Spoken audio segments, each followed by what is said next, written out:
আপুনি বাইক চলায়নে? আপোনাৰ ঘৰত বাইক আছে নেকি? তেনেহ'লে আজিৰ ভিডিঅ'টো মিছ নকৰিব। ভিডিঅ'টো অতিকৈ জৰুৰী। ভিডিঅ'টো শ্বেয়াৰ নকৰাকৈ নাযাব।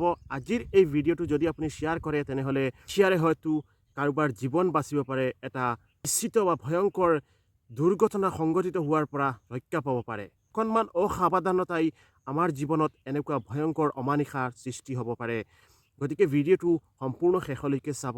আমাৰ সামান্য অসাৱধানতাৰ ফলত আমি আমাৰ বিপদ নিজেই মাতি আনিছোঁ। গতিকে ভিডিঅ'টো স্কিপ নকৰাকৈ শেষলৈকে চাব আৰু পাৰিলে ভিডিঅ'টো শ্বেয়াৰ কৰি দিব যাতে সমাজৰ সকলোৰে লাভ হ'ব পাৰে। বাইক চলোৱাৰ সময়ত আমি প্ৰায়ে জোতা ইউজ কৰোঁ আৰু জোতা ব্যৱহাৰ কৰোঁতে আমি জোতাত ফিটা থকা বেছিভাগ জোতা বহুতেই ব্যৱহাৰ কৰি থাকে। বাইক ৰাইড কৰাৰ সময়ত আমাৰ এই জোতাৰ ফিটাবিলাক বাইকৰ গিয়াৰ লিভাৰ বা ব্ৰেক লিভাৰৰ ভিতৰত সোমাই যাব পাৰে আৰু যদি এনেকুৱা সোমাই যায় আৰু সেই মুহূৰ্তত যদি আপুনি বাইকখন ৰখাব বিচাৰে তেনেহ'লে আপুনি ভাবক আপোনাৰ লগত কিমান ডাঙৰ দুৰ্ঘটনা হ'ব পাৰে আৰু এই ঘটনাটো আপোনাৰ অজানিতে হ'ব পাৰে। হঠাৎ কেতিয়া কেনেবাকৈ আপোনাৰ তাৰ ফিটাডাল আপোনাৰ বাইকৰ লিভাৰত বা গিয়াৰ লিভাৰত সোমাই যাব পাৰে। গতিকে আপোনাৰ অজানিতে এই দুৰ্ঘটনাটো হ'ব পাৰে। আপুনি এটা ভয়ংকৰ বিপদৰ সন্মুখীন হ'ব পাৰে।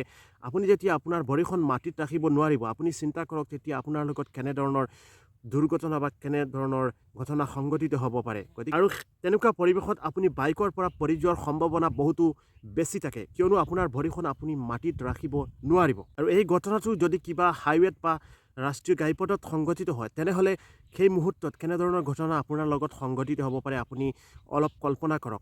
এনেকুৱা যদি আপুনি জোতা পৰিধান কৰে বা আপোনাৰ কোনোবাই যাতে এনেধৰণৰ বিপদৰ সন্মুখীন নহওক তাৰ বাবে ভিডিঅ'টো শ্বেয়াৰ কৰক। আৰু কি কৰিব, আপোনাৰ জোতাৰ ফিটাডাল যদি আপোনালোকে জোতা পিন্ধে আৰু ফিটা থকা জোতা পিন্ধে তেনেহ'লে আপোনালোকে কি কৰিব মই আপোনালোকক দেখুৱাই ল'ব বিচাৰিছোঁ। এনেধৰণে আপোনালোকে আপোনাৰ জোতাৰ ফিটাডাল জোতাৰ ভিতৰৰে সোমোৱাই ল'ব যেতিয়াই আপোনালোকে বাইক ৰাইডিং কৰিব।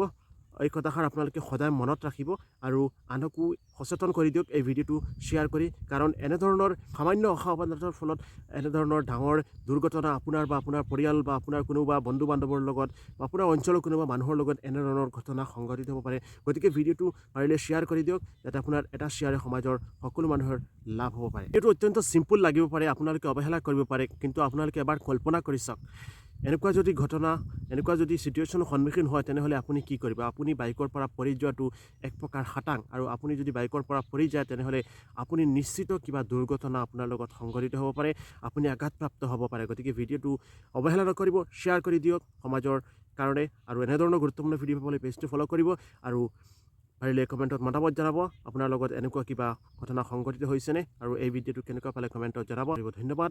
জয় হিন্দ, জয় অসম।